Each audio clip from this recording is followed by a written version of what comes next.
కృష్ణమ్మ ఒడిలో సంగమేశ్వరం ఓలలాడుతోంది. శ్రీశైలం జలాశయంలో నీటి మట్టం తగ్గటంతో సంగమేశ్వర క్షేత్రం బయటపడింది.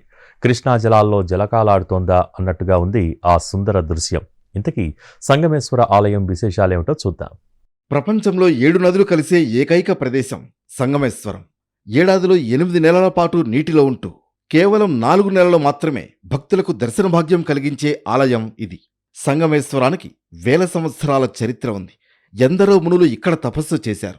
కర్నూలు జిల్లాలో నల్లమల అటవీ క్షేత్రాన్ని ఆనుకుని ఉన్న 7 నదుల సంగమ పవిత్ర ప్రదేశంలో ఉంది సంగమేశ్వర క్షేత్రం. కర్నూలు జిల్లా కొత్తపల్లి మండలంలో ఉంది సంగమేశ్వరం. ఇక్కడ తుంగ, భద్ర, కృష్ణ, వేణి, భీమ, మలాపహరిణి, భవనాసి నదులు కలుస్తాయి.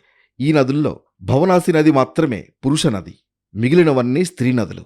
భవనాసి తూర్పు నుంచి పశ్చిమానికి ప్రవహిస్తే మిగిలిన నదులన్నీ పశ్చిమ దిక్కు నుంచి తూర్పు వైపు ప్రవహిస్తాయి. ఈ నదులన్నీ కలిసి జ్యోతిర్లింగం, అష్టాదశ శక్తిపీఠం, పుణ్యక్షేత్రమైన శ్రీశైలంను తాకుతూ ముందుకు సాగుతాయి. చివరికి సముద్రంలో కలిసిపోతాయి. సంగమేశ్వర ఆలయానికి చేరుకోవాలంటే కర్నూలు నుంచి ఆత్మకూరు వెళ్లి అక్కడి నుంచి 40 కిలోమీటర్లు ప్రయాణించాలి. తెలంగాణ ప్రజలు మహబూబ్ నగర్ నుంచి సోమశిల వరకు బస్సులో ప్రయాణించి అక్కడి నుంచి బోటు ద్వారా సంగమేశ్వరం చేరుకుంటారు.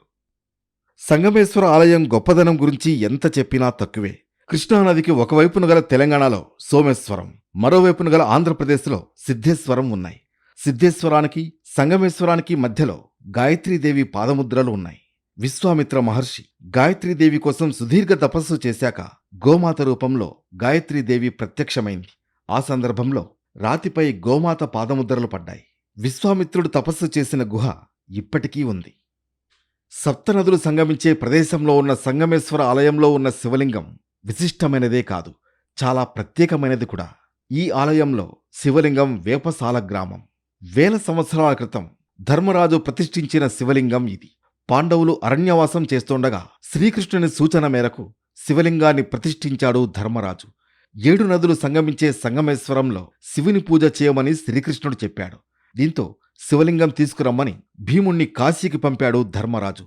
భీముడు ఎంతకీ రాకపోవడంతో అమృత ఘడియలు దాటిపోతున్నాయని అక్కడే ఉన్న వేప చెట్టును నరికి శివలింగంగా మార్చి ప్రతిష్ఠించి పూజలు చేశాడు ధర్మరాజు. ఇంతలో కాశీ నుంచి శివలింగాన్ని తెచ్చిన భీముడికి పట్టరాని కోపం వచ్చింది. తాను తెచ్చిన శివలింగాన్ని విసిరేశాడు. ఆ శివలింగం ఇప్పటికీ పగిడ్యాల మండలం బీరవోలు వద్ద ఉంది. భీముని ఆగ్రహానికి అర్థం ఉందని సముదాయించిన ధర్మరాజు మొదట భీమలింగానికే పూజలు చేయాలని చెప్పాడు. సంగమేశ్వరాలయంలో వేల సంవత్సరాల క్రితం ప్రతిష్ఠించిన వేపలింగం ఇప్పటికీ చెక్కు చెదరలేదు. ఏడాదిలో 8 నెలలు నీటిలో మునిగి ఉన్న శివలింగం రూపంలో మార్పు రాలేదు.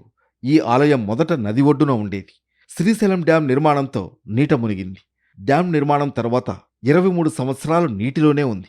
సంగమేశ్వరాలయం అనేది ఒకటి ఉందనే విషయాన్ని కూడా మర్చిపోయారు జనం. 2003 తర్వాత శ్రీశైలం డ్యాం నీటి మట్టం పడిపోయింది. దీంతో ఆలయం నీటి నుంచి బయటపడింది. అప్పటినుంచి ఆలయంలో పూజలు ప్రారంభమయ్యాయి. ఇప్పటికీ ఏడాదిలో 8 నెలల పాటు అంటే జూలై నుంచి మార్చ్ ఆరంభం వరకు నీటిలోనే ఉంటుంది సంగమేశ్వర ఆలయం. సంగమేశ్వరం మునులు తపస్సు చేసిన పవిత్రమైన స్థలం. అగస్త్య మహాముని, విశ్వామిత్రుడు ఇక్కడ తపస్సు చేశారు. స్కంద పురాణంలో సంగమేశ్వరం ప్రాధాన్యత వివరంగా ఉంది. అస్థికలు ఈ నదిలో కలిపిన పితృదేవతలకు పిండతర్పణం చేసిన ముందు 7 జన్మలు, తరువాతి 7 జన్మల్లో పాపాలు హరిస్తాయట. సంగమేశ్వరంలో స్నానం చేసిన వారికి 1000 రెట్ల ఫలం లభిస్తుందట. సర్వ పాపాలు హరిస్తాయట. సంగమేశ్వర క్షేత్రంలో గాయత్రీదేవి పాదముద్రలు మరింతగా భక్తులను ఆకర్షిస్తున్నాయి. గాయత్రీదేవి పాదముద్రల వద్ద సంధ్యావేళ గాయత్రీ మంత్రం జపిస్తే సమస్యలు పరిష్కారమవుతాయని వేద పండితులు చెబుతున్నారు. శ్రీశైలం జలాశయంలో నీటి మట్టం తగ్గుముఖం పడుతూ ఉండడంతో సప్తనదుల సంగమేశ్వరాలయం శిఖరం దర్శనమిస్తోంది. శ్రీశైలం జలాశయం ప్రస్తుత నీటి మట్టం 859 అడుగులు ఉండడంతో ఆలయ శిఖరం దర్శనమిస్తోంది. ఆలయం పూర్తిగా బయటపడాలంటే 837 అడుగులకు నీటి మట్టం చేరాలి.